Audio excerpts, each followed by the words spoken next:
Welcome back to the Broadman Word. And Pastor Rick is on vacation, and so I've been told I can take over as many as I would like to while he's on vacation, which I'm sure is just a very much needed time for him and for his wife Shannon. But anyways, today we are going to be looking at Proverbs 3 verses 5 and 6. It's so well known. Trust in the Lord with all your heart, and do not lean on your own understanding. In all your ways acknowledge him, and he will make straight your paths. It's so just it kind of rolls off the tongue well, doesn't it? It's a very beginner level kind of memory verse too. When I was a kid in like Juana's program growing up, this would be one of the very first ones where we would try to memorize two verses at one time.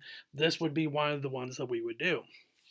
And something that I really like to do is dive into a chapter or book or somebody's life that we tend to know, but yet we kind of glance over a little bit of some things that we typically just don't take into account. And the same can be true with verses that we memorize. And so today we are going to be looking at chapter Proverbs 3, 5, and 6. But I think what is interesting is trusting in the Lord with all your heart. What does that mean exactly? And then how do you combine the two, verse 5 and verse 6? How do you combine those together? But I think verses 7 and 8 are also really, really important. And then trying to figure out the whole of the book of Proverbs, what it is, I think is important as well. So let's start there with a broad overview. What exactly is the book of Proverbs? Well, first off, oops, sorry. First off, it is a book of poetry. So it is not just an art form, but it has poetry in scripture is very different. It's not just supposed to be beautiful writing that paints an illustration, or that oh, yeah, that's just a beautiful piece of literature, which it is. But it really has a purpose behind it, and the book of Proverbs as a whole is exactly that. The book of Proverbs, we believe a lot of it is written by King Solomon. We're not entirely sure of that. We know bits and pieces are, but for the most part, it's not really certain. So we're not going to assume, basically, we're not going to assume that Proverbs chapter 3 is written by Solomon. However, it is interesting to see how it begins. In verse 1, it says, "My son, do not forget my teaching, but let your heart keep my commandments. For length of days and years of life and peace they will add to you." And this really kind of summarizes the whole entire book, if you really think about it, because the book of Proverbs, yes, it is poetry, but it is an instruction about life in general. Whether it's about marriage or about good versus evil, or whether it's about different character attributes, all of it really kind of goes under this general overview of teaching those after you how to live life. And verses 1 and 2 definitely does that right away. And I think it's interesting to how it starts, "My son." And it now, again, could this be King Solomon writing to one of his sons, possibly the future King Rehoboam? Maybe. That's possible. But it's interesting. I think it's even more beautiful if we don't know who the author is. And it's just like this anonymous father writing to his son.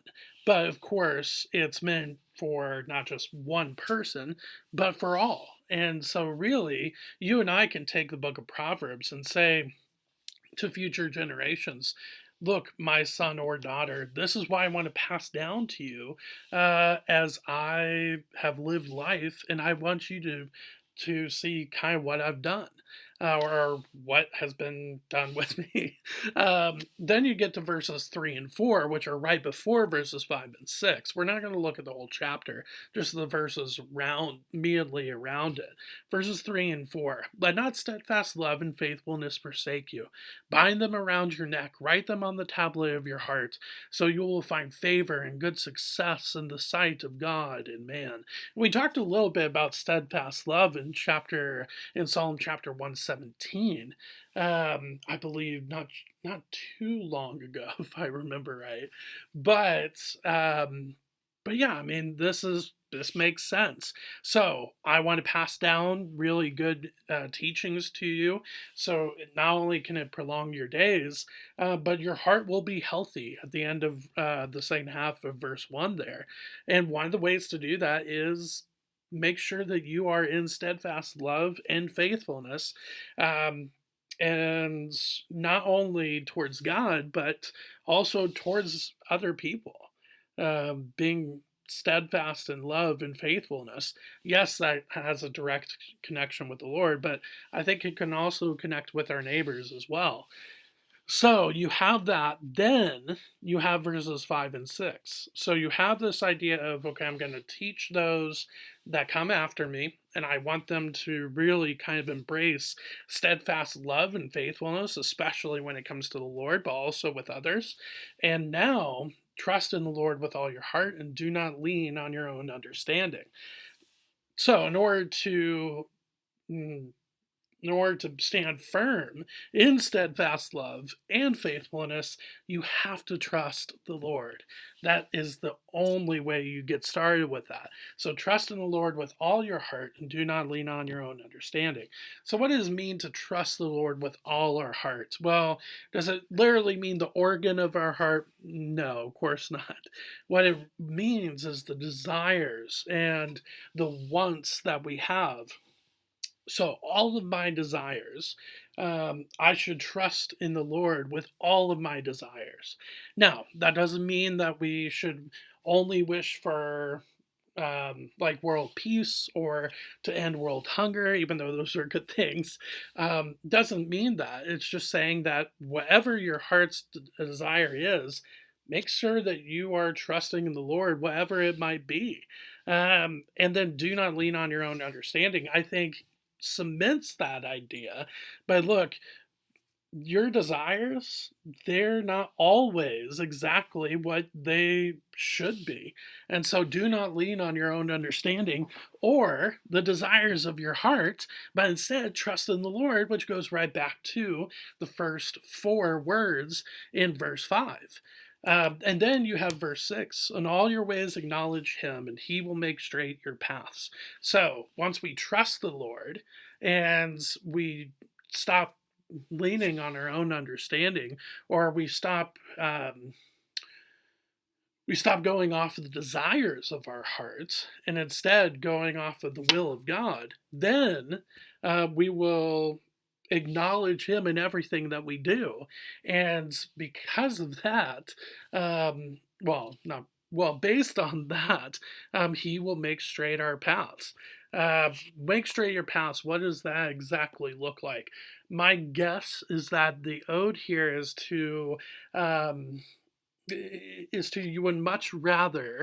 you would much rather traverse on a pathway, because again, at this time, the Roman Empire is seen as one of the very first ones that really put roads into place. So at this time, you don't really have roads, you just have trails, or you don't really have much of a path at all. And so to have something like a straight path where you go from point A to point B is incredibly valuable in this day and age in the writing of the book of Proverbs, which would be in the BC realm.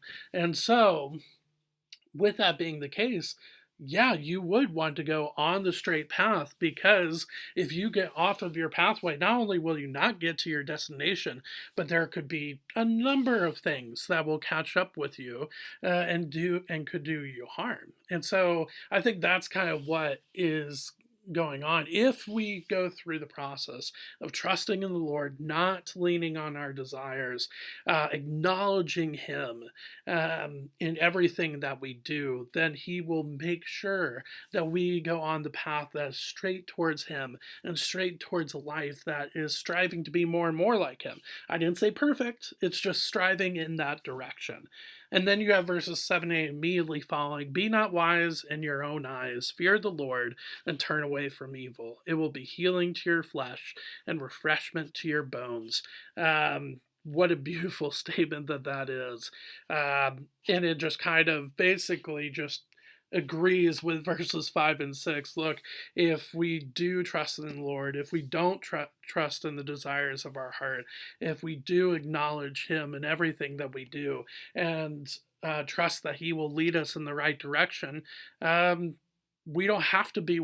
We don't have to rely on our own wisdom. We can fear the Lord in a reverential way, and because of that, He will help us turn from sin and evil. Again, He doesn't mean that we'll be perfect, but we'll be able to have a way to cope and fight against temptation and sin and evil. And then finally, it will be healing to your flesh and refreshment to your bones. What better way to say that the peace of God is one of the most beneficial and restful things that we can ever hope to lean on or rest in. So with that, I think Proverbs 3, 5, and 6, obviously it has a lot within those two verses, but the surrounding context and why it's there is also incredibly powerful. Incredibly powerful. There you go. Uh, but but with that being said, hopefully you learned a little bit more about Proverbs 3, 5, and 6 from today, and hopefully it becomes even more beautiful to you as you continue to hopefully memorize it and teach others to do the same. So with that, thanks for spending time with me, and I'll see you all tomorrow with a Broadman Word. Thanks.